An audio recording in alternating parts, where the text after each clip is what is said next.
증인은 대통령에게 12월 3일 비상계엄 선포를 건의한 사실이 있죠. 예, 그렇습니다. 대통령은 증인에게 미래 세대에게 제대로 된 나라를 물려줘야 하는데 야당의 횡포가 극심해 답답하다는 심정을 자주 토로하셨죠. 예, 그렇습니다. 거대 야당 민주당은 수적 우세를 무기로 대통령 집권 초기부터 고위공직자 줄탄핵으로 행정부처를 마비시켰고 위헌입법 남발, 핵심 국정과제 수행을 위한 예산 대폭 삭감 등으로 대통령의 손발을 묶고 돈줄까지 차단하는 폭거를 저지르는 데다가 국가안보를 위한 간첩제 개정을 반대하고 야당의 비리를 조사한 감사원장과 서울중앙지검장까지 탄핵하게 이르러 심지어 상임위 국감에서 정보위원을 심하게 모욕을 주고 공직자로서 위축을 시키는 등의 야당의 국적 침탈이 이미 국정 마비의 수준을 넘어서 민주주의의 기본 원리인 상권 분립을 위태롭게 하는 폭풍문란의 지경에 이르러 대통령은 증인에게 계엄의 형식을 빌려 암국적 위기 상황을 주권자인 국민에게 알리기 위해 대통령의 헌법상의 권한인 비상계엄이라는 형식을 통해서 강력한 대국민 호소를 해야 되겠다라고 생각해서 계엄 준비를 지시하셨죠. 그렇습니다. 계엄 준비를 지시하라는 대통령의 지시에 증인은 대통령의 비상계엄 선포에 필요한 준비를 하셨죠. 예, 그렇습니다. 소초인 측은 비상계엄 선포 당일 비상계엄 안건이 의안으로 제출되지 아니하였고 또 비상계엄 선포에 대한 대통령의 일반적인 통보만 있었을 뿐이라고 하는데 사실인가요? 그렇지 않습니다. 네. 비상계엄 선포문은 참가했던 국무위원들에게 모두 배포되고 심의한 건 맞죠? 예, 제가 직접 했습니다. 대통령실에서 국무위원들을 소집했고 약 20시경부터 국무위원들이 한두 명씩 모이기 시작했고 국무위원들은 마지막으로 장관 오영주가 22시 17분경에 도착하면서 국무위원 회의 국무위원 구성원 11명이 모이게 됐고 의사 종족서를 충족하게 되었고 국무회의 심의를 거쳐서 계엄을 선포하게 된 것이죠. 그렇습니다. 오랫동안 심의를 한 사람들은 한 2시간 넘게 심의했죠. 2시간 반 정도 했습니다. 네. 다시 1시간 반 이상 했습니다. 배포된 계엄 선포문에는 어떤 내용이 기재되어 있었습니까? 계엄 선포 사유와 계엄의 종류, 그리고 계엄 일시, 계엄 지역, 그리고 계엄 할인간 등이 기재되어 예, 있었습니다. 비상계엄은 매우 전격적이고 보완이 필요한 사항이라 배포에 대해서는 국무회의 규정 제3조 제4항 및 5항에 따라서 긴급한 의안이며 미리 제출할 필요가 없는 것이고 따라서 배포하지 않고 당일에 배포한 것이 맞죠. 예, 그렇습니다. 당시 국무회의 의사록이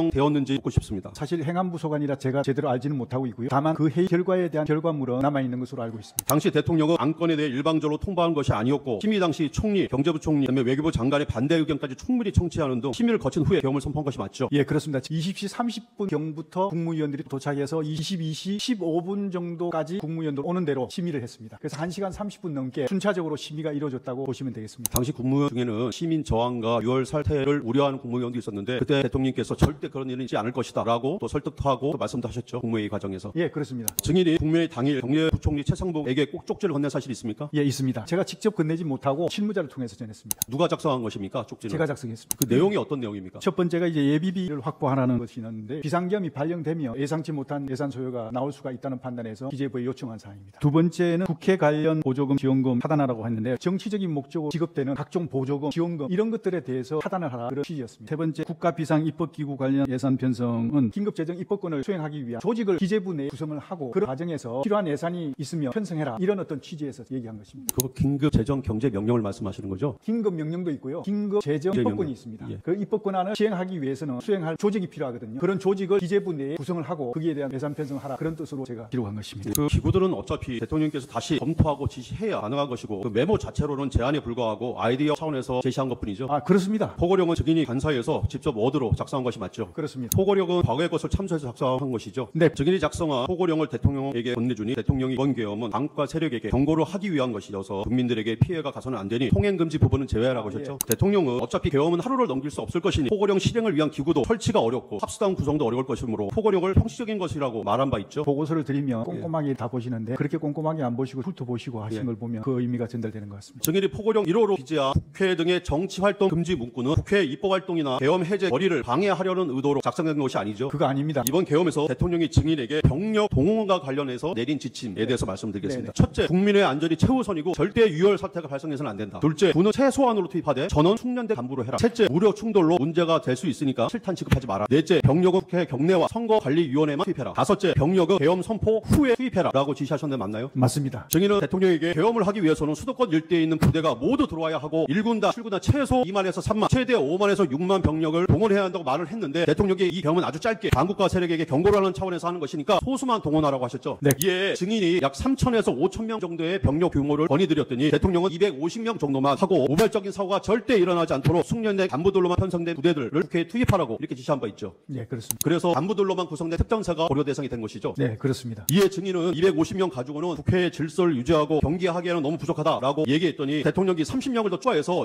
280명으로 정했고 국회 병력을 투입하고 다만 그 인원으로는 질서 유지가 힘드니까 경찰 인력을 추가 투입하기로 그렇게 해서 질서 유지를 돕도록 하던 것이죠. 네, 그렇습니다. 예, 그래서 증인이 그렇게 되면 이게 계엄입니까? 라고 말하니까 대통령은 지금까지 비상계엄에서 해왔던 생각은 하지 말자. 이번 계엄은 과거에 해왔던 비상계엄과는 다르게 하고 싶다 라고 말하면서 야당과 반국가 세력에 대한 정정을 울리기 위한 충격요법이 투입이 필요하다는 차원에서 하는 것이니 최소한의 병력으로 국민들의 안전을 우선해서 해달라고 하면서 준비해달라고 했죠. 네. 이에 따라서 경찰청장 조지호 서울경찰청장 김봉식을 안가로 불러서 국회 외곽 질서 유지를 위한 경찰 인원을 배치하기로 결정한 거죠. 예, 그렇습니다. 이와 같이 국회에 280명만을 보내는 것으로 하였는데요. 증인의 공소장 기재에 의하면 특전사가 약 462명, 수방사가 212명 정도 투입이 됐습니다. 대통령이 지시한 병력보다 많은데 이렇게 많은 인원이 투입된 이유가 뭔가요? 본청의 질서 유지를 위해서 280명이 맞는데 수방사가 212명이지만 실제로 경내에 들어온 거는 50명 정도밖에 안 됩니다. 결론적으로 말씀드리면 대통령께서 최초 지시하신 280명이 거의 주로 했다 이렇게 보시면 본청은 국회 경내 안을 말씀하시는 거죠? 국회의사당 본청 회의실이 있는 거. 그 건물을 본청이라고 그러고 울타리를 외곽에 그러니까 국회 경내 안을 말씀하시는 거죠? 투입이 그냥 병력 투입이라는 그 개념이. 특전사 280명은 본청 내부에 들어가서 질서 유지를 했고요. 그 다음에 수방사는 울타리 본청을 주변으로 해서 이렇게 지원을 하는 걸로 했는데 50명밖에 못 들어왔습니다. 그래서 지금 질문의 내용을 잘 이해를 못하시는 것 같아서 지금까지 뉴스 등에서 대통령이 국회를 봉사하기 위해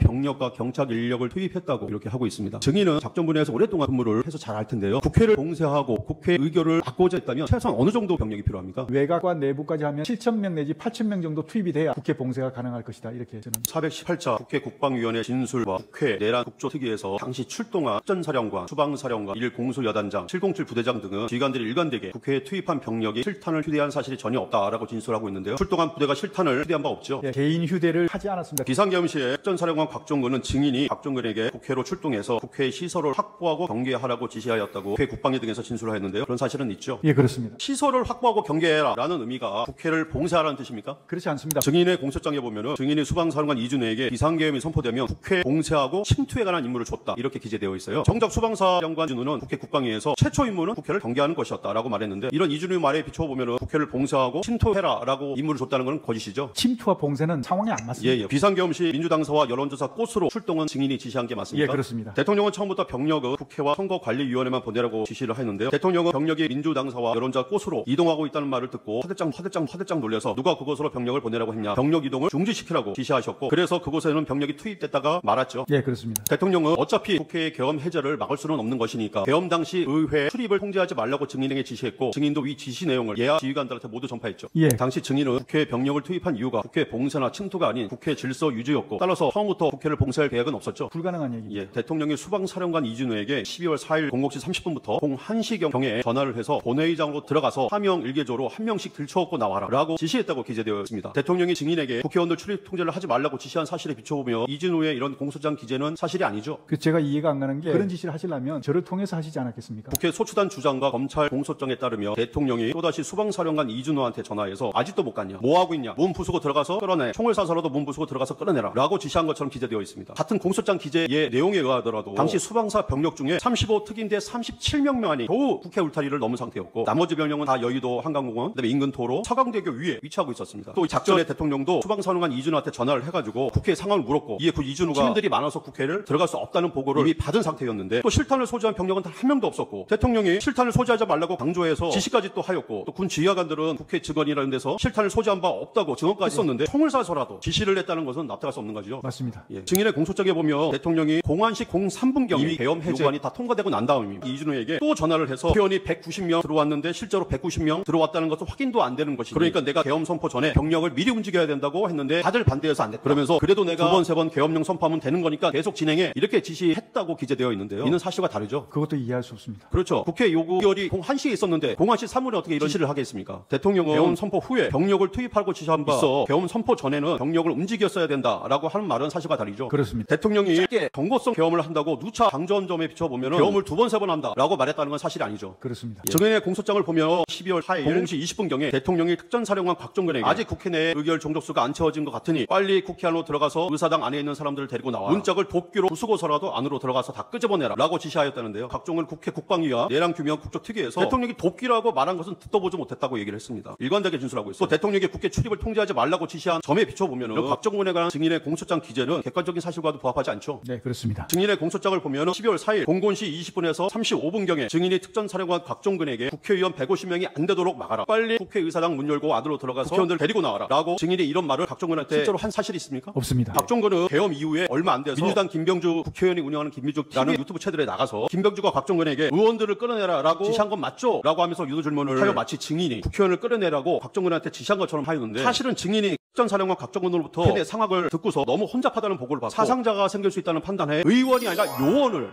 그죠? 요원을 빼내라고 한 것을 김병주 국회의원이 의원들 빼내라는 것을 동가시킨 것이죠. 네, 그렇습니다. 아까 이 서류를 기재부 장관에게 실무자를 통해서 전달했다 하셨죠? 네, 그렇습니다. 그 실무자가 누굽니까? 제가 급하게 국방부로 가야 되는 상황이라 복도에 있는 실무자를 줬습니다. 국방부로 가셔야 될 일이라는 게 합참, 지하벙커, 지휘통제실입니까? 전투통제실이라고 통제실이라고도 하고. 전투통제실에서 전군 주요 지휘관 회의를 예, 증인이 맞습니다. 주재하기로 돼 있습니다. 예, 예. 그것 때문에 이동을 하셔야 예, 됐다는 그렇습니다. 거죠? 네. 그럼 이동하시기 전에 전달할 수도 있었을 텐데. 국무회의 중에는 제가 줄 수 있는 상황이 못 됐고요. 그리고 기재부 장관은 좀 늦게 왔습니다. 그래서 줄 수 있는 상황이 못 됐습니다. 네. 증인은 전군 주요 지휘관 회의 주재하러 먼저 이동하시고 그렇죠. 전달 못했기 때문에 예. 실무자한테 이걸 전달하면서 예, 예. 기재부 장관에게 전달해라 예, 예. 이렇게 하셨다는 겁니다. 그렇습니다. 근데 그 실무자가 누구냐고요? 그러니까 실무자 얼굴은 이건데 비서실 그 행정관 같은데 제가 기억은 동양실 비서실의 네네 행정관. 맞습니다. 네네. 그 내용 의미에 대해서 아까 국가비상입법기구 관련해서 헌법 조문도 얘기하시면서 이게 긴급 재정 입법권의 취지다 이런 말씀을 하셨어요. 네. 헌법 76조 1항입니다. 아까 증인이 언급하신 조문이 이 조문이 맞죠? 맞습니다. 이게 긴급 재정경제명령 관련 조항인데 여기 보면 이걸 발령할 수 있는 요건이 국회 집회를 기다릴 여유가 없을 때에 하나여 이렇게 돼 있습니다. 왜 국회의 집회를 기다릴 여유가 없었을까요? 그런 상황이 될 수도 있는 것이고 네. 제가 사실 작성할 때는 이런 법조문을 제가 고려하진 않았습니다. 찾아보셨다면서요? 그게 아니고 제가 찾아봤으면 이런 문구를 이렇게 안 썼을 텐데 지금 2024년 9월 2일 날 국방부 장관 후보자 인사청문회가 있었죠. 그날 민주당 회의원들이 계엄령 관련해서 뭐 의혹을 제기하고 그랬죠. 네. 그때 증인이 하신 얘기가 국민이 용납하지 않고 군도 안 따를 것 같다 이런 취지로 말씀하셨죠. 네 맞습니다. 그리고 그 직후 대통령실에서도 계엄령 준비설은 근거 없는 괴담이다 이렇게 입장을 밝혔고요. 네. 근데 11월 9일 날 장관 공관에서 증인 여인영 방첩사령관, 박종근 특전사령관, 이진우 수방사령관 이렇게 함께 식사하는 자리가 있었죠. 네. 이 자리에서 비상계엄 얘기가 있었죠. 비상사태에 대한 얘기는 있었던 것 같습니다. 그 자리에서 만약 비상사태가 선포되면 군부대들이 어떻게 할 것인지 증인이 물었고 박정근 이진우가 거기에 대해서 답변한 얘기가 있죠. 네. 그 자리에서 증인 이진우 수방사령관한테 수방사의 부대 편성이나 출동 방식 이런 것도 물어보셨습니까? 어떤 걸 물어봤는지 제가 정확히 기억은 안 납니다만 하여튼 어떤 비상사태가 생기면 어떤 임무를 어떻게 수행하는지를 네. 확인하는 것은 맞습니다. 네, 11월 24일경 대통령 관저에서 증인하고 차를 마시던 중에 이게 나라냐 국회가 폐악질을 하고 있다라고 말하면서 비상대책이 필요하다 이렇게 말한 사실이 있죠. 네. 이때 증인은 피청구인이 곧 비상계엄을 할지도 모르겠다 이런 생각을 하신 겁니까? 대통령께서 굉장히 나라의 미래에 대한 걱정, 민생에 대한 걱정, 그 다음에 뭐 여러 가지 증인 검찰 진술을 보면 초반에는 증인도 피청구인에게 계엄 선포 같은 비상 조치는 만료하는 취지로 진술을 하셨던 것 같더라고요. 네네. 맞습니까? 평소에 대통령께서 하루 24시간을 거의 뭐 국가, 국민, 민생 네, 이것만 질문 여지에 생각하시는 맞게 좀 간단하게 예, 답변해 그런 생각만 하시는 분이기 때문에 상황이 안 좋고 어려우면 감정적으로 기복이 올라가시는 경우도 있었던 말씀이 있을 수도 있는데 또 그 다음날 되면 전혀 이상 없이 또 임무 수행을 하시기 때문에 그런 생각에 대해서 충분히 이해하고 존중을 합니다. 근데 결국 증인도 말리는 걸 포기하고 피청구인 계엄 선포에 동의를 하셨을 거 아니에요? 항상 존중해 왔습니다. 네, 2024년 10월 14일입니다. 국방부 장관 취임하고 한 달 남짓 지난 시점인데 문상호에게 노상원 장군 하는 일을 잘 도와주라 이런 지시를 하신 적이 있습니까? 예, 그렇습니다. 노상원은 24년 9월달 증인이 국방부 장관 취임한 이후부터 계엄 때까지 한 3개월 동안 증인 공관에 22번이나 방문한 것으로 확인이 되었습니다. 현역도 아닌 퇴역 군인하고 무슨 일로 그렇게 자주 만났습니까? 우선 노상원 장군은 청문회 때 많은 도움을 받았습니다. 그러고 나서 청문회 끝날 때쯤 돼가지고는 정보사 기밀 유출 사건 관련해서 구속 조치를 해야 되기 때문에 이걸 어떻게 해야 될 자, 것인가. 다시 묻겠습니다. 석 달 동안 22회면 한 달에 7번, 한 주에 2번 가까이 됩니다. 네. 왜 이렇게 자주 만나셨냐고요? 그러니까 제가 말씀드리잖아요. 청문회 관련해서도 자주 왔고요. 그 다음에 정보사를 어떻게 하면 정상화시킬 것인가 하는 문제와 관련해서 조언을 줬기 알겠습니다. 때문에 노상원하고 문상호에게 비상계엄이 선포가 되면 선관위 전산 자료를 확보하고 직원들 조사를 해서 부정선거가 있었다는 사실을 밝혀내라 지시하신 적이 있느냐고요? 부정선거에 대한 그런 자료를 필요하면 수집하라는 신했습니다. 네. 노상원은 이때 민간인 신분이었잖아요. 이런 민간인한테 비상계엄하에서 임무를 지시하고 정보사 장교들한테도 노상원의 지시를 잘 도와주라고 한 이유가 뭡니까? 주로 정보사령관한테 제가 임무를 줬지 노상원 장군한테 임무 준 게 아닙니다. 정보사령관하고는 석 달 동안 몇 번이나 만나셨나요? 정보사령관은 전화를 수시로 했습니다. 노상원 석 달 동안 22번이나 그 공간을 방문을 해서 비상계엄과 얘기를 관련된 임무 수행은 노상원 장군이 20몇 번 왔는지 모르겠는데 몇 번 온 것 중에 몇 번 안 됩니다. 주로 청문회 관련해서 많이 받았고요. 도움을 정보사를 어떻게 개혁하고 정보병가를 어떻게 만들 것인가 하는 부분에 대해서 알겠습니다. 12월 1일 계엄 선포 이틀 전입니다. 오후에 곽종근 특전사령관에게 계엄 상황이 발생하며 국회, 선관위, 가천청사, 관악청사, 선거연수원, 민주당사, 여론조사 꽃 이런 곳에 특전사 부대를 투입시켜서 시설을 확보하라고 지시하셨죠. 예, 그렇습니다. 국회에 대해서 이번 계엄이 실행된 과정을 보면 경찰이 국회 출입문에 기동대를 배치해서 일단 외곽에서 출입을 봉쇄하고 네. 수방사가 국회 본관 및 의원회관 등 출입문을 이선해서 봉쇄를 하고 특전사는 헬기로 이동해서 본관 및 의원회관 내부를 들어가는 방식으로 작전이 실행된 것으로 보이는데 이 작전은 누가 세운 겁니까? 우선 봉쇄라는 말씀 자체는 저는 그런 얘기를 한 적이 다르게 없고 하셔도 배치는 그렇게 된 게 맞지 않습니까? 그렇지 않습니다. 않습니다. 외곽에는 외곽에 경찰이 경찰- 수방사는 이제 본청 주변을 그러니까 그 네, 얘기입니다. 하는데 실제로 임무 수행을 못했고요. 본청에 들어가서 이제 하는 것은 제가 특전사였습니다. 그런 취지로 물어본 겁니다. 네네. 그런 작전을 누가 세운 아, 거예요? 제가 당연히 지시를 했죠. 이런 계획은 대통령인 피청구인한테 보고가 됐습니까? 안 됐습니다. 당일날 수방사 이진우 사령관한테도 이런 작전 계획 알려주셨죠. 네, 그렇습니다. 10월 3일 저녁에 강첩사령관 여인영한테도 전화를 하셨죠. 네네네. 저녁에 네. 계엄 잘 대비해라 이런 취지로 지시를 하셨죠. 예, 예. 여인영한테 뭐 체포 명단 같은 거 알려주신 적 있습니까? 체포 명단이 아니고요. 체포라는 것은 두 가지가 성립돼야 됩니다. 하나는 혐의가 있어야 되고요. 또 하나는 체포하려면요. 합동수사본부 이게 구성이 돼야 그래서 체포가 어쨌든 가능한 겁니다. 정치, 전직 대법원장, 법조인 이런 사람들이 포함된 명단을 여인영한테 알려주신 적은 있습니까? 그렇습니다. 그날 밤에 한덕수 총리를 포함해서 11명의 국무위원이 모인 게 밤 10시 17분경이었던 것 같아요. 근데 당초 대통령실에서 연락한 국무위원은 전체 국무위원 대상으로 한 게 아니었죠? 전체 국무위원을 대상했는지 어떻게 했는지 제가 한 게 아니기 때문에 모르시나요? 그거는- 조태열 외교부 장관도 기재부 장관처럼 A4 종이 한 장을 받았다고 그래요. 네. 혹시 그거 보셨습니까? 예, 제가 거기- 좋습니다. 자리 어떻게 했냐면 대통령이 앉으시고 국무총리께서 여기 계시고 제가 저기 있었고 요 옆에 행안부 장관이 있었고 외교부 장관이 있어서 제가 직접 줄 수 없는 상황이라 대통령님께 드려서 대통령께서 주고 겁니다. 그래. 이것도 증인이 작성을 해서 예, 예. 증인이 전달한 셈이네요. 예, 그렇습니다. 내용 기억나십니까? 정확한 기억은 아닌데 주한 외교단에게 계엄의 취지와 거기에 대해서 좀 설명을 해주고 불안해하지 않도록 그렇게 좀 해줘라. 이거 하는 거. 작성하실 때 대통령한테 미리 보고하고 아닙니다. 승인을 받았어요. 이거는 대통령님 관여 사항이 아니고 제가 계엄을 주도하는 주무장관으로서 계엄 주무장관은 다른 국무위원한테 지시할 권한이 아닙니다. 있습니까? 지시한 게 아니고 대통령님의 뜻을 받아서 업무 협조를 하기 위해서 한 제가 것이죠. 기재부 장관 문건 한번 더 보세요. 네. 보고할 것, 네. 완전 차단할 것, 네. 예산을 편성할 것, 네. 기재부 장관한테 지시하는 내용이지 않습니까? 아, 이거는 대통령에게 보고를 드려야 될 사항입니다. 왜냐하면 저한테 보고하는 게 아니고 이런 예비비 확보가 얼마 됐다는 걸 기재부 대통령- 장관에게 이런 지시를 할 수 있는 권한을 가지고 있는 사람이 누굽니까?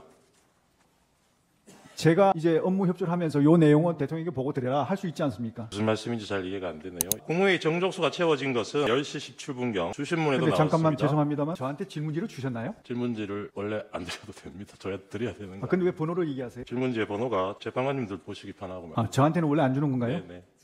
정족수가 채워진 게 10시 17분 오영주 중소기업 벤처부 장관이 대접견실에 도착한 때라고 하셨습니다. 예. 그래서 11명이 된 거예요. 예. 그리고 피청구인이 대국민 담화하러 브리핑림으로 출발한 게 22분입니다. 그럴 겁니다. 5분이에요. 그러면 증인이 얘기하는 실제로 국무회의가 있었다고 하는 게 회의 개최 시간이 5분이에요. 네. 맥시멈. 네. 그걸 전제로 이때 여러 국무위원들이 반대했던 거는 기억나십니까? 국무회의는 짧게 했지만 국무위원들이 순차적으로 들어오기 시작해서 들어올 때마다 같이 모여서 정족수가 안 된 상태니까 안 제외된 됐더라도 심의를 했습니다. 들어오는 대로. 하여튼. 그래서 충분한 1시간 반 이상을 심의를 하고 내용들을 다 서로 공유를 하고 나서 동의한 그래서 사람이 있었습니까? 동의한 분도 있었습니다. 누굽니까? 제가 말씀드리기는 곤란합니다. 5분 만에 피청구인이 계획을 바꾸면 모든 것이 틀어진다. 언론에도 다 얘기했고 그냥 선포할 수밖에 없다. 발표를 해야 되니까 나는 간다. 이렇게 말을 하고 브리핑룸으로 이동하신 거죠. 네, 뭐 그런 어떤 말씀이 그리고 바로 브리핑룸 이동해서 바로 비상계엄 선포한 거고요. 네. 증인 피청구인한테 비상계엄 선포를 건의했다고 답변을 하셨는데 네. 건의는 언제 어디서 하셨습니까? 대통령님실에 모였을 때 국무총리께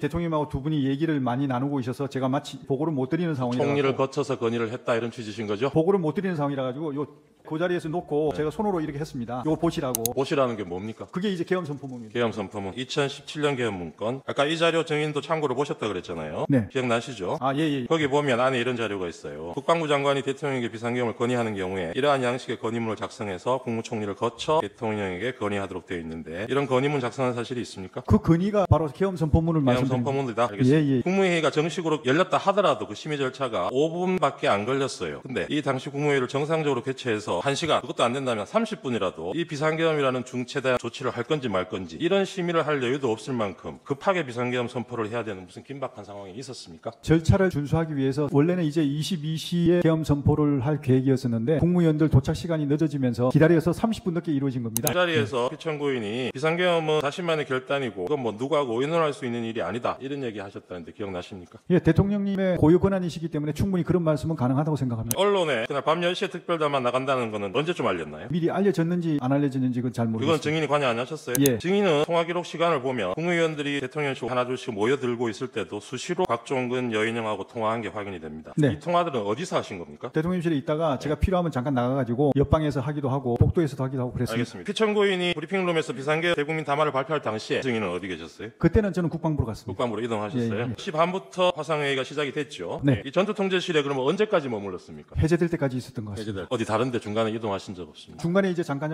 제가 해제 관련해서 국무회의 할 때 잠깐 갔다 왔고요. 아. 중간에 또 대통령께서 찾으셔서 한번 갔다 왔고 그랬습니다. 예. 피청구인이 거기로 내려온 적은 없습니까? 대통령께서 한 번 내려오셨습니다. 한번 국무회의 의사록은 확인하신 적이 없죠? 누군가는 기록을 한 걸로 알고 있습니다. 그래요? 네. 이때 출력물 형태로 의안 자료 같은 건 따로 준비하신 게 없고 아까 말씀하셨던 그 계엄 선포문 그거 가지고 심의를 했다는 예, 거죠. 그렇습니다. 네네. 이게 증인이 말씀하신 그거죠? 이것도 증인이 작성하신 겁니까? 예, 맞습니다. 이 비상계엄 선포문이라는 거는 계엄을 선포한 후에 그 이유, 종류, 시행 일시 이런 걸 국민들에게 알리기 위해서 하는 공고문서죠. 네, 맞습니다. 그런데 계엄 선포 전에 선포 여부를 심의하는 국무회에서 이미 계엄 선포를 전제로 미리 작성된 공고문을 의안 조례로 나눠주셨다는 거네요. 예, 다른 자료는 더 나눠주신 거 없죠? 요거만 알겠습니다. 주신문에서 국무회의 규정 근거로 긴급한 경우에는 의안 미리 하는 거 생략할 수 있다. 이런 취지로 답변을 하셨는데 규정 내용이 한번 보십시오. 3조 3항을 함께 보면은 중요 사항에 대해서는 의안 제출은 미리 못하더라도 그 경우에도 심의에 필요한 검토 의견 등을 해당 의안에 분명히 밝혀서 제출하여야 한다라고 규정을 하고 있고 이런 중요 사항에 대해서는 검토 자료를 붙여서 제출해야 한다는 건 예외 규정이 없어요. 아무리 긴급한 경우라도. 근데 증인은 아까 그 계엄 선포문 외에 별도로 검토 의견 같은 거는 첨부되어 있지 않았다는 거죠.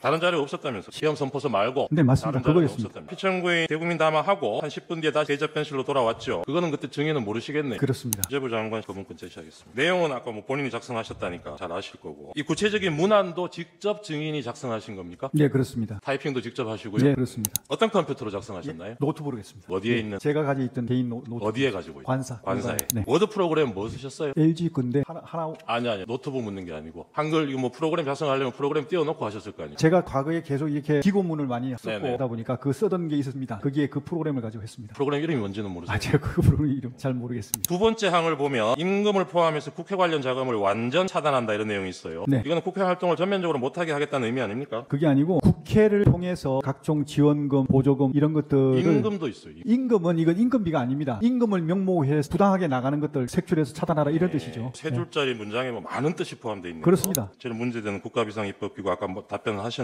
여기에 국가비상입법기구 명시적으로 이렇게 돼 있어요. 증인이 작성하셨다니까 맞습니다. 물어보는데 예. 증인 근데 아까 이거를 긴급재정입법권 의미라고 이렇게 말씀하셨는데 네. 그 둘을 구분을 못하세요? 제가 이걸 넣은 배경은 정부 여당에서 민생 살리기, 경제 살리기를 위해서 법안을 100개 이상을 했는데 다 그대 여당에 차단되고 아까도 제대로 실제 몇 개만 말씀하셨으니까 살려도 이 문건 여 하단에 페이지 표시 8인지 6인지 돼 있는 거 이건 증인은 모르는 거라고 하셨죠? 모르는 게 아니라 이건 없었던 겁니까? 혹시 증인이 이거 작성하실 때 사용하셨던 그 워드 프로그램에 밑에 페이지 표시가 나오지 않던가요? 한 장씩 한 장씩 했기 때문에 페이지는 페이지 안 넣습니다. 한 장씩이라고 하면 다른 건 또 뭐가 있었나요? 기재부 장관뿐만이 아니고 외교부 장관도 있었고 있었고. 경찰청장, 국무총리, 행안부 장관도 있었고 그러다 보니까 제가 이제 비상계엄을 주도하는 주무장관으로서 대통령께서 관련 부처에 필요한 협조 사항이 있으면 협조를 하라고 지시를 하셨기 때문에 네, 그렇게 여러 거기에 장 따라서 작성하셨으면 밑에 페이지 표시가 있어도 뭐 별로 이상할 건 없네요. 이상하죠. 알겠습니다. 계엄사령관을 육군참모총장으로 하는 거는 누가 결정한 겁니까? 대통령님께서 최종 결심하셨습니다. 알겠습니다. 실제로 당시에 국회의원들은 아무런 제지를 받지 않고 국회에 들어갔고 또 언론사 역시 국회 본회의장에 들어가 국회 로비에서 국회의원들이 언론사와 인터뷰를 하는 등 상황이 전개되고 있었습니다. 현장 상황 TV로 생중계되고 있었고 대통령과 증인이 국회의원의 국회 출입을 저지 봉사라는 지시를 할 수 있는 상황도 아니었고 할 수 없는 상황이었죠. 맞습니다. 공수처는 2024년 12월 4일 공안시 03분경에 본회의에서 비상계엄 해제 요구안이 가결되자 공안시 16분에서 공안시 47분경에 합동참모부 지하에 있는 결심지원실에서 대통령이 증인 계엄사령관 박안수 국가안보실 2차장 인성환 국방비서관 최병욱 등과 함께 논의를 하면서 그것 봐라 1000명도 투입하라고 하지 않았나 이렇게 말하였다고 하는데 그 사실 아니죠. 아닙니다. 또 소추당 측은 대통령이 국회 계엄 해제 요구안이 가결되었음에도 일부러 즉시 계엄을 하지 않았다는 취지로 주장하고 있는데 이건 역시 사실 아니죠. 아닙니다. 증인과 대통령은 계엄 해제 의견을 방송으로 확인한 후에 대통령은 계엄 해제를 위한 국무회의 소집을 지시했고 국무위원들이 대통령실로 오기를 기다리고 있었던 것이지 계엄 해제를 일부러 늦추거나 하진 건 아니죠. 맞습니다. 그리고 국회에 계엄 해제 요구가 있자마자 대통령이 증인과 방한수 계엄 사령관을 직무실로 불러서 즉시 병력을 철수해라 라고 지시했죠. 맞습니다. 증인의 공소장에 따르면 증인이 2024년 12월 4일 02시 13분경에 박종근에게 이미 다 계엄 해제가 난 다음에 중앙선거관리위원회에 병력을 재차 투입할 수 있느냐 이렇게 문의했다고 기재되어 있는 게 사실 아니죠. 사실이 아닙니다. 예, 증인의 공소장과 소수인 측 주장에 따르면 증인이 2024년 12월 3일 22시 27분경에 계엄 선포 전에 비상계엄이 선포되자 그 무렵 방첩사령관 여인에게 전화를 해서 대통령께서 정치인들 10여 명의 이름을 불러주고 체포하라고 지시를 하였던데 사실 아니죠? 사실이 아닙니다. 증인이 대통령으로부터 특정 정치인을 체포하라는 지시 받은 적이 있습니까? 대통령으로부터 그런 지시를 받은 적은 있고요. 증인은 검찰 조사에서 정치인들의 위치를 파악하라고 지시하였다고 진술을 하였는데요. 대통령으로부터 그런 지시를 받아서 한 것인가요? 아니면 증인의 판단으로 그렇게 한 것인가요? 제가 판단해서 여인영 사령관한테 체포하라는 그런 지시가 아니고 동정을 잘 살펴라. 그렇게 이제 지시한 바는 있습니다. 그 소추인단은 체포된 정치인들을 비원 벙커에 수용하기로 하였다면서 비원 벙커를 방첩대 지하 1층에 있는 벙커 또는 수감시설이라고 주장을 하고 있습니다. 방첩대 지하 1층에는 수감시설이 없다고 이미 관련자들이 국회 국방위에서 민주당 의원들의 질의에 분명히 답했습니다. 증인은 방첩대 지하 1층에 체포된 정치인을 수용하라고 지시한 적이 있습니까? 없습니다. 예.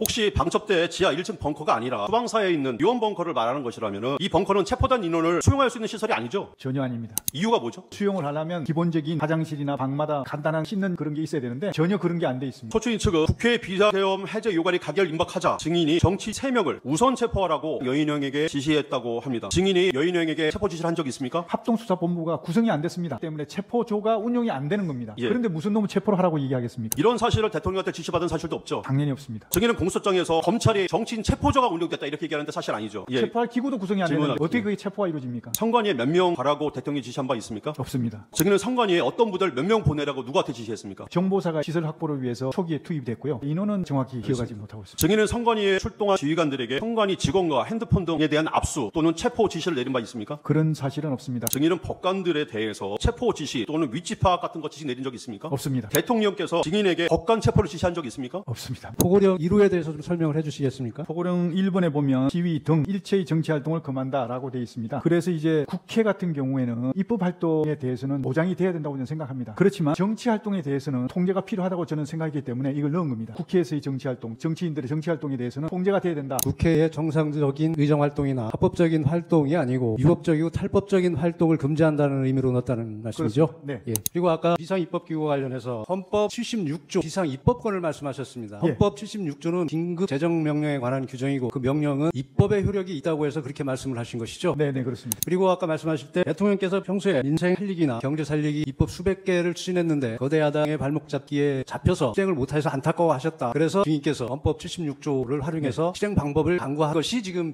이 문구라는 것이죠. 예. 대통령께서 평소에 민생 입법이나 경제 살리기 입법 중에 대표적으로 언급했던 법률이 무엇인지 말씀해 주실 수 있습니까? 특별히 어떤 법률에 대해서 언급하지 않으시고 막혀 있는 법안들 관련한 것에 대해서 시험을 표하면서 이런 어떤 비상대책을 강구해서 해결될 수 있는 방안이 있으면 좋겠다. 이런 어떤 희망사항으로 말씀하신 게 있습니다. 그 당시에 이제 평소에 대통령께서 4대 개혁 문제라든지 소득세법, 상속세법, 증여세법, 법인세법 이런 부분들을 많이 개혁하시려고 하는데 좌절됐던 부분을 말씀하신 적은 없습니까? 그런 부분도 물론 당연히 말씀하신 이런 법만 잘 돼도 국민이 더 잘 살 수 있다는 안타까운 맞습니다. 말씀을 많이 다 하셨다. 포함했습니다. 예. 그리고 정부인 측 질문에서 특전사는 의사당 내이고 수방사는 경내고 경찰은 담장 밖이라고 이렇게 질문을 할 때 주인께서 맞다고 말씀을 하셨는데 실제 특전사가 국회 의사당에 얼마나 들어가셨는지 아십니까? 280명. 본관에 다 들어갔습니까? 280명이 질서 유지를 위해서 활동을 했습니다. 다 들어간 걸 확인하셨습니까? 확인은 것보다 제가 보고를 받았습니다.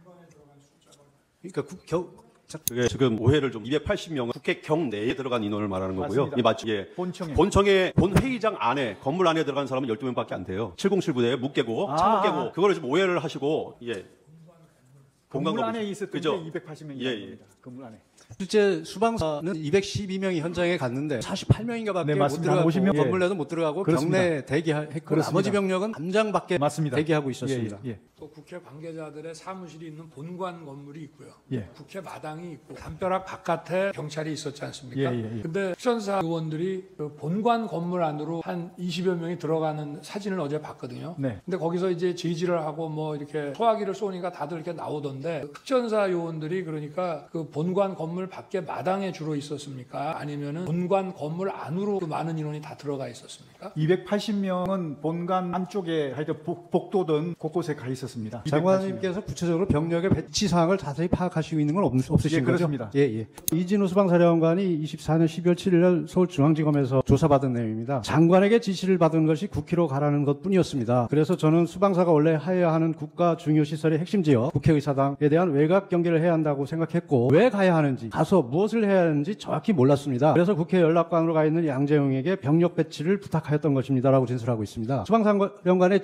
진술에 따르면 증인께서 수방사령관에게 정확한 임무를 지시하지 않은 것으로 보이는데 어떻습니까? 제가 초기에는 일단 출발해라. 그리고 그 상황을 고려해서 임무를 추가로 주겠다. 그렇게 얘기를 그랬기 때문에 그 조사에서 이진우 사령관은 상황을 잘 몰라서 김봉식 서울경찰청장에게 전화해서 서울에 무슨 상황이 있습니까? 라고 물어보자 김봉식 김봉식 청장이 지금 국회에 경찰 병력이 나가 있는데 방어가 안 됩니다. 군 병력 좀 보내주십시오 하고 하면서 김봉식이 먼저 병력을 요청하였다고 합니다. 이것으로 봐서 이진우 사령관은 정확한 임무도 부여받지 못한 상태에서 단지 그 수방사의 고유의 임무인 주유시설 경비를 목적으로 출동한 것으로 보입니다. 맞습니까? 예, 처음에는 그랬습니다. 아까 지인께서 실탄과 관련해서 병력이 출동을 하게 되면 실탄을 가지고 나가는 것은 매뉴얼에 따른 것이죠. 그렇습니다. 거기에는 개인 소지가 있고 통합 보관이 있었고 이 계엄 당시에는 분명히 개인 실탄 소지를 금지했기 때문에 개인에게는 소지가 안 됐던 것이고 통합 보관을 했던 것이죠. 그렇습니다.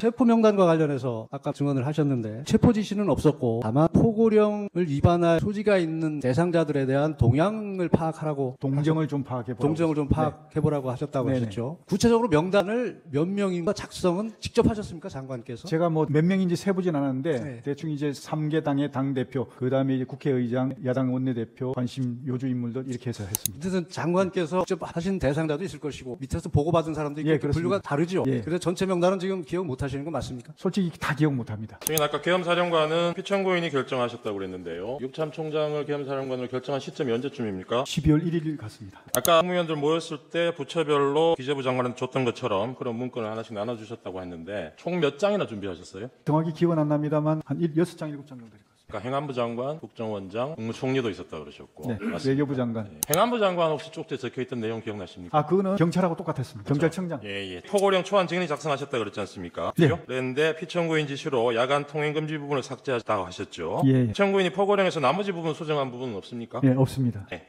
아까 그 참조하셨다는 2017년 계엄 문건에 들어있는 겁니다. 1979년 11.6 사태 때 계엄 포고문이에요. 이것도 네. 이때 한번 보셨죠? 예, 그렇습니다. 2017년은 이 계엄 문건 작성하면서 아마 참고용으로 작성이 된 것 같은데 이것도 보셨을 거고요. 네네. 여기 보면 두 건 다 야간 통행 금지 조항이 포함되어 있습니다. 네, 증인 맞습니다. 이거 보고 아마 초안에도 같은 내용 넣으셨던 네. 모양이죠. 네. 예. 그런데 증인이 작성한 이 사건 포고령 1항에는 아까 보셨듯이 국회와 지방의회, 정당의 활동과 정치적 결사, 집회 시위 등 일체의 정치 활동을 금한다라고 되어 있습니다. 네. 근데 국회의 정치 활동을 금지하는 포고령은 아까 앞에 보여드렸던 1979년 포고문이나 2017년 포고문은 물론이고 1961년 5.16 쿠데타 이후에 있었던 6번의 포고문 어디에도 등장하지 않습니다. 네. 증인 어떤 포고문을 보고 이 조항을 참조해서 넣은 겁니까? 그거는 12.6대 계엄이 선포됐지 않습니까? 네. 또 추가로 네. 계엄이 되면서 네. 확대했습니다. 그때 포고령 10호가 나갔을 겁니다. 아마. 네. 그때 보면 거기에 모든 정치 활동을 금한다고 되어 있습니다. 알겠습니다. 예. 근데 12년 10월 17일 10월 유신 계엄이 있었지 않습니까? 네. 이때 포고문도 혹시 보셨어요? 보긴 봤는데 제가 기억이 정확히 안 납니다. 여기도 보면 네네. 모든 정치 활동 네. 목적의 집회 및 있었을 시위를 겁니다. 금한다는 예. 조항이 있어요. 맞습니다.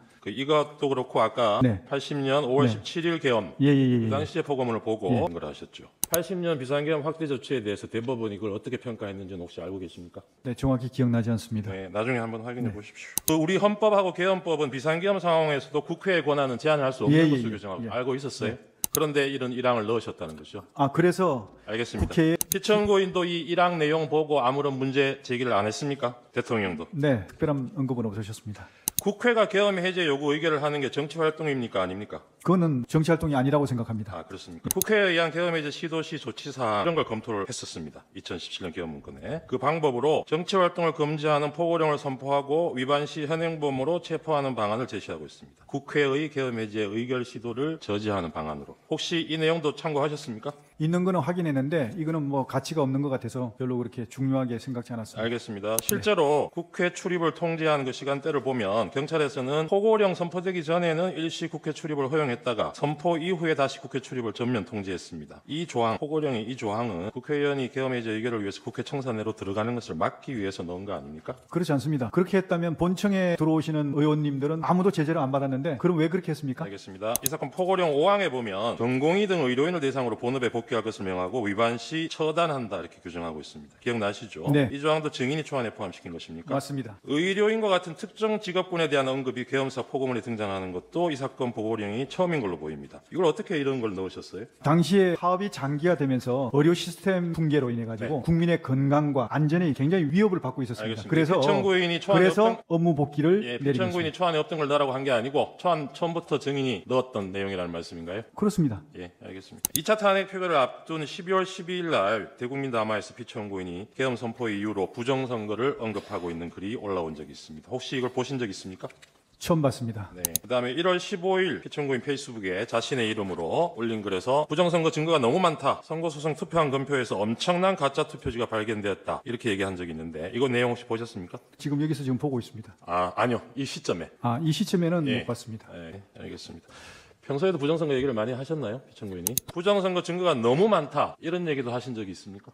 예, 왜냐하면 그러면 실제로 이 사건 탄핵 청구 답변서에도 피청구인 측에서는 부정선거를 배선계엄 선포의 중요한 이유로 들고는 있습니다. 그런 것 같으면 계엄 선포 대국민 담화에서는 그 얘기가 왜 한마디도 없었죠? 왜 그러냐면요. 부정선거와 관련한 것은 굉장히 국민적 의혹이 많고 여기서는 굉장히 부정선거의 증거가 너무나 많다. 이렇게 정보도 말씀하셨죠. 많지만 아직까지 그것이 확인된 게 없습니다. 국민적인 알겠습니다. 의혹을 해소하려면 반드시 실체 확인이 필요하다. 그날 계엄 선포하던 저녁에 7시 20분경에 종로구 삼청동에 있는 대통령 안가에서 대통령, 증인, 조지호 경찰청장, 김봉식 서울청장 이렇게 만난 적이 있죠. 네, 이 자리에서 피청구인이 조지호와 김봉식에게 종북 좌파 세력 때문에 나라가 상당히 혼란스럽다. 오늘 밤 10시에 비상계엄 선포한다. 해야겠다. 계엄이 선포되면 계엄군이 국회 여러 장소에 출동할 것이니 경찰이 나가서 국회 통제 잘해달라. 이런 얘기 하셨죠. 정확한 표현은 기억 안 납니다만 하여튼 뭐 증인 이 자리에서 김봉식, 조지호한테 아까 그런 A4 용지 한 장씩 나눠주셨다는 거죠. 예, 그렇습니다. 여기에 보면 2200 국회 2300 민주당사 이런 내용으로 적혀 있다 그래요. 네, 앞에 숫자는 시간을 얘기하는 거겠죠? 아마 그럴 겁니다. 네. 장소가 민주당사, 선거관리위원회, 국회, 방송사 MBC, 여론조사 꽃 적어서 주신 거 맞습니까? 아마 기억을 정확히 못하긴 하여튼 그런 부분이 들어가 있습니다. 네. 꽃하고 뭐 이렇게 서울청장 거하고 경찰청장 거 문건 중에 혹시 다른 내용이 있습니까? 동일합니까? 동일합니다. 예. 상당수 계엄군이 실제로 계엄 선포하기 전에 이미 출동할 대상 건물 주변에 이동해 있었던 것으로 보이는데 이건 증인이 그렇게 명령했기 때문인 네, 거죠? 그렇습니다. 네.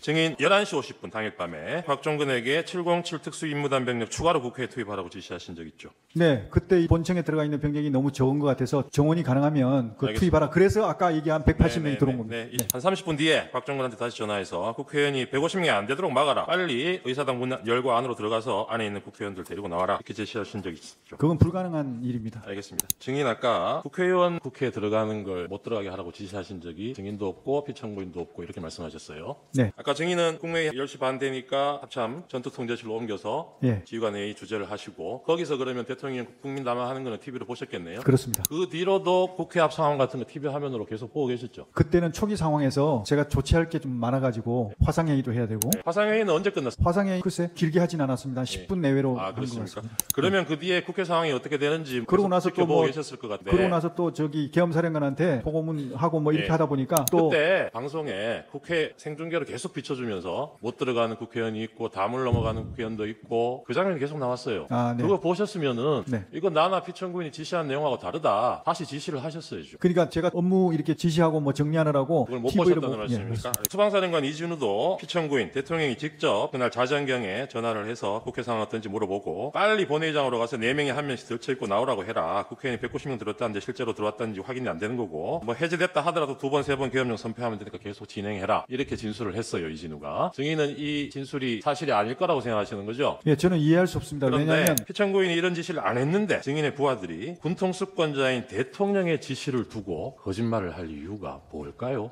글쎄 그거는 저도 이해가지 않습니다. 아까 의원들을 끌어내라고 한 것이 아니라 국회 안에 들어가 있던 요원들을 빼내라고 한 것이다. 이런 취지의 네. 답변을 하셨죠. 네. 본회의 의사당 안에는 들어가 있던 요원들이 있었습니까? 없었습니다. 없었죠. 그리고 의원들이 아니고 요원들일 것 같으면 군인들이라는 얘기잖아요. 그렇습니다. 그러면 철수하라고 그냥 말로 지시하면 되지 뭘 끌어냅니까? 그게 아니고요. 우리 군병력들 요원들하고 국회에 있는 직원들하고 이렇게 지금 밀고 당기고 하면서 굉장히 혼잡한 상황이 있어가지고 압사 사고가 나겠다. 네. 그래서 포고령 발표된 이후에 11시 23분경에 계엄사령관 박안수에게 전화해서 조지호 청장에게 포고령에 대해서 알려주라고 지시를 했습니다. 대통령이. 혹시 이 내용 알고 계십니까? 보고받지 못했습니다. 증인 비상계엄 해제 요구한 가결이 그날 1시 뭐 조금 넘어서 됐잖아요. 오전에 한 30분 전에 여인영에게 앞에 알려줬던 그 명단 중에 다른 사람 제쳐두고 이재명, 의원식, 한동훈 3명을 우선 체포해라. 이렇게 지시하신 게 있습니까? 없습니다. 그러면 여인영도 그렇죠. 이런 지시를 안 받았는데 여인영이 그 앞에 받았던 14명 중에 이 3명을 특정해서 우선 체포하라고 지시할 이유가 뭘까요? 그 상황 자체가 혐의도 없고 기구도 구성이 안 됐습니다. 무슨 놈을 체포를 합니까? 네. 이 명단은 누가 정해준 겁니까? 14명. 14명을 특정한 게 아니고 포고령 위반 우리가 있는 그런 어떤 정치인들도 관심 있는 인원들 이런 알겠습니다. 어떤 몇 명이 예. 얘기해주고 이렇게 했지 몇 명을 딱 특정해서 얘기한 게 아닙니다. 네. 그 포고령과 관련해서 아마 제 기억에는 12월 1일 또는 2일 밤에 우리 장관께서 제 관저에 네. 그걸 가지고 오신 거로 기억이 됩니다. 네. 기억나시죠? 맞습니다. 예. 네. 그래서 그때 제가 써오신 계엄 선포문 담화문하고 포고령을 보고 포고령에 뭐 사실은 법적으로 검토해서 손댈 거는 많지만 어차피 이 계엄이라는 게 길어야 하루 이상 유지되기도 어렵고 그러니까 이런 국가 비상 상황, 위기 상황이 국회 독재에 의해서 초래됐으니 여기 포고령 이거는 좀 추상적이기는 하지만 이론이 이런 것들이 추상적이기는 하지만 또 상징적이라는 측면에서 집행 가능성은 없지만 이게 상해법규에도 위배되고 내용이 구체적이질 않아서 집행 가능성도 없는 거지만 뭐 그냥 놔둡시다라고 말씀을 드리고 그냥 놔뒀는데 기억이 혹시 나십니까? 예, 제가 이제 느낀 것은 대통령께서 평상시보다 이렇게 좀 꼼꼼하게 안 보시는 것을 제가 느끼면서 평상시 이제 대통령 업무를 하시는 스타일이 항상 법전을 먼저 찾으시거든요. 네. 뭐 이렇게 보고가 들어오거나 참모들 하면 조금 이상하다 그러면 법전부터 먼저 이렇게 가까이 해서 좀 찾아보고 이렇게 하시는데 분명히 저는 그렇게 생각했는데 안 찾으시더라고요. 그래서 하여튼 이게 어쨌든 이거는 실현 가능성, 집행 가능성이 없는데 상징성이 있으니까 놔둡시다 이렇게 얘기를 한 거로 기억이 되고 예. 또 그 왜 전공이 네. 이걸 제가 왜 집어넣냐 웃으면서 이렇게 얘기를 하니 이것도 막 그런 측면에서 좀 더 계고한다는 측면에서 그냥 뒀습니다 해서 저도 예, 그렇습니다. 웃으면서 그냥 놔뒀는데 그 상황은 기억하고 예, 계십니까? 기억합니다. 지금 말씀하시니까 기억납니다. 삼청동 안가에서 조지호 김봉식 청장을 만났을 때 네. 그 문건을 주었고 22지 23지에서 민주당사하고 여론조사 꽃 얘기가 나왔습니다. 당초에 대통령께서는 국회와 선관위 이외에는 군대를 보내지 말라고 했다는 건 틀림없는 사실이죠. 네네. 근데 민주당사하고 여론조사 꽃은 장관께서 왜 다시 추가를 하신 거죠? 사실 민주당사하고 여론조사 꽃은 우선순위에서 떨어지는 것이었습니다. 우선순위는 대통령 말씀하신 대로 국회하고 선관위였고요. 지금 이제 국회 독재가 이런 망국적 위기 상황의 주범이라는 차원에서 질서유지와 그 상징성 측면에서 국회군을 투입했지 않습니까? 네. 그렇기 때문에 그와 연관해서 민주당을 생각했던 것이고 예, 그렇습니다. 그리고 중앙선관위를 스크린해보라고 했는데 거기에는 부정선거의 시스템 중에 네. 한 축을 담당하는 게 여심위와 저 여론조사의 어떤 문제점 이런 것들도 같이 있기 때문에 맞습니다. 대표적인 거로 이거를 연관해서 골랐던 거죠. 예, 맞습니다. 어? 근데 그 계엄 선포한 날 저녁에 그 얘기를 저한테 해서 제가 절대 하지 마라. 민주당에 보낼 거면 국민의힘도 보내야 되고 그건 안 된다. 하고 꽃도 제가 자른 거 그 얘기 들으셨습니까? 나중에 네, 여론조사 예, 꽃하고 여기 들여보내면 안 된다. 예, 어? 나중에 지시하신 것을 네. 들었습니다. 지금 문상호한테 노상원도 마찬가지죠. 여인영 선관위 출동 지시 하신 적이 있죠. 예, 그렇습니다. 예, 노상원, 문상호, 여인영 등이 선관위 속보 서버를 확보하고 직원들을 체포할 계획을 세우고 이런 장비들을 준비해서 출동을 합니다. 이렇게 구체적인 내용까지는 증인이 지시하신 건 아니겠죠? 이런 것까지 장관이 네, 관여할 사안은 아닌 것 알겠습니다. 같습니다. 아까 체포 명단에 보면 체포 명단 아니라고 하시니까 하여튼 그 명단에 보면 포고령 위반 우려가 있는 사람들 김명수 전 대법원장하고 권순일 전 대법관이 포함되어 있어요. 이거는 증인이 지목해 주신 겁니까? 아니면 여인영이 자기가 적은? 그 포고령 위반 사항에 관련된 주요 정치인분들 계시고 거기 이제 권순일 저 대법관 하신 그분들은 어떻게 보면 사회적인 관심 이슈가 되는 분들이기 때문에 한번 나중에 기회가 되면 확인을 해볼 필요가 있겠다. 팩트를 한번 확인해 볼 네, 필요가 네, 있다. 네. 그런 알겠습니다. 차원에서 들어간 것이지. 아까 포고령에 대해서 피청구인도 그렇게 취지로 묻으셨고 증인도 동의를 하신 것 같은데 포고령이 집행 가능성이 없고 뭐 실효성이 없는 것으로 생각했다 이런 취지신 거죠? 아까 피청구인이 그렇게 물론 말씀하셨어요. 대통령께서 그렇게 말씀하셨지만 주무장관은 그렇게 생각지 않습니다. 아, 그래요? 네, 그러면 효력이 있으니까 그렇습니다. 실제로 집행하려고 하셨겠네요. 당연히 그렇게 하는 게 예. 맞다고 생각합니다. 네, 그래서 그 뒤에 나중에 이재명 대표 뭐 몇 사람을 포고령 위반으로 고발도 하셨죠. 그런 적 이재명 없습니까? 대표로요? 예, 제가요? 언론의 보도는 그렇게 되어 있습니다. 본인이 하신 게 아닙니까? 예, 그건 알겠습니다. 지금 마지막으로 이 비상계엄에 실패한 가장 큰 이유가 뭐라고 생각하십니까? 비상계엄을 실패했다. 저는 뭐 실패 성공이라고 생각지는 않습니다. 애당초 이게 뭐 오래 할 것은 아니라는 생각을 가지고 계셨고 다수당의 폐악질 이런 어떤 국회 이 폐악질에 대해서 경종을 울리는 차원이었기 때문에 네. 이번에 이런 경종을 충분히 국민들께 울렸다는 측면에서는 그렇게 저는 실패라고 생각지는 않습니다. 알겠습니다. 그런 경고용이었다면 국무위원들 모였을 때 이게 경고용이다 이런 얘기는 왜 안 하셨어요? 그런 걸 얘기하는 것은 그거는 전략적인 차원이지 그런 얘기를 하는 건 안 맞죠. 알겠습니다. 있습니다. 증인 혹시 계엄 해제 직후에 전군 지휘관 회의에서 이런 말을 하신 적 있는지 모르겠어요. 충과 부족으로 우리가 원하는 결과가 되지는 않았지만 이런 말씀 하신 적 있나요? 예, 그렇습니다. 여기서 원하는 결과는 뭐였습니까? 최소한 한 2, 3일은 가지 않을까 생각했습니다. 그러니까 2, 3일이 가지 않은 것이 원하지 않는 결과였나요? 충분히 국회의 폐악질에 대해서 국민들에게 더 명확하게 알려야 되는데 그렇게 알리지 못한 것, 부정선거에 대한 실체를 확인을 해갖고 국민들께 알려줘야 되는데 그렇지 못한 거 아쉬운 것이죠. 12월 3일 날 22시 17분경에 이제 국무회의 구성원 11명이 대통령실 대적견실에 모였을 때 피청구인이 비상계엄에 관한 구체적인 내용, 비상계엄의 실체적 요건이 충족됐는지, 그리고 시행 일시, 시행 지역, 그리고 계엄사령관 등에 관해서 이야기를 했습니까? 대통령님 하신 게 아니고요. 제가 이제 그게 의안이었기 때문에 계엄 선포문이 공고문이죠. 그거를 다 나눠드렸습니다. 그러니까 제 말은 구체적인 비상계엄의 내용, 실체적인 요건이 충족됐는지 그 심의를 하는 것을 말씀드리는 거예요. 실체적 요건이 있어야 될 거 아닙니까? 그 요건이 충족됐는지, 그리고 일시는 언제 한다, 그리고 시행지역은 어디다, 이런 얘기를 구체적으로 이야기를 한 적이 있느냐 하는 겁니다. 1번 부분은 별도고요. 2번부터 밑에 거는 다 계엄 선포문에 포함되어 있는 내용들이라 제가 다 개별적으로 국무위원들한테 나눠주고 의안을 했기 때문에 알려줬다고 저는 생각하고 있고요. 그러니까 제가 여쭤보는 말씀은 네. 피청구인 대통령이 네. 그 당시에 그런 얘기를 현장에서 했느냐 이걸 묻고 있습니다. 현장에서 11명이 모였을 때 11명 모였을 때 말씀하신 건 제가 못 들었고요. 개별적으로 이렇게 하실 때 계엄의 필요성, 당위성에 대해서는 말씀하시는 걸 들었습니다. 개별적으로는 얘기했지만 11명이 다 모였을 때 구체적으로 그런 얘기를 한 적은 없다. 국무회의 당시에 국무위원들을 상대로 이번 비상계엄은 거대 야당에 경고하기 위한 것이다. 경종은. 그리고 중앙선거관리위원회의 선거관리 시스템을 점검하기 위한 것이다. 이런 취지의 말을 했습니까? 대통령이 모였을 때 11명이 모였을 때. 그거는 말씀 안 하셨습니다. 육군참모총장 박완수를 계엄사령관으로 임명한다는 점을 국무회의에서 심의를 했습니까? 그게 이제 계엄 선포문에 그게 포함되어 있습니다. 계엄선포문에 이제 계엄사령관 네네, 박완수 그거군요. 이렇게만 돼 있을 뿐이지. 그렇습니다. 그러면 그거를 이 사람으로 하겠다라는 예, 그렇습니다. 취지다. 그것이 예. 비상계엄 선포문에 부서를 했습니까? 장관들이나 증인이 부서를 했냐고. 그렇게는 하지 않았습니다. 국회 건물 내부로 투입된 군 병력을 빼내라 이렇게 지시를 네. 했다는 거죠. 네. 그러면 질서 유지만을 목적으로 군 병력을 동원을 했는데 그러면 애초에 본청 건물 안에 군 병력이 왜 들어갔습니까? 질서 유지를 하는데 그 안에는 어차피 의원들 들어가 있고 관계자들이 들어가 있을 텐데 외부의 시민들이나 이런 사람은 들어가지는 않은 상태인데 굳이 거기를 군 병력이 왜 본청에 유리창을 깨고 진입을 했습니까? 상황 자체가 군 병력이 본청을 확보하고 출입에 대한 통제를 하면서 의원들이 들어오시는 거는 제재 없이 그냥 통과하시지만 나머지 불필요한 인원은 들어오지 못하도록 외부만 본청 건물에 문에만 배치를 해놓으면 되는 거 아닌가요? 네, 그렇게 하려고 했는데 이게 충돌이 생겨버린 겁니다. 들어갔으니까 충돌이 생긴 게 아니에요? 내부에 또 불필요한 인원들이 많으면 거기에 대해서는 이제 빼내야 되니까. 아까 자꾸 체포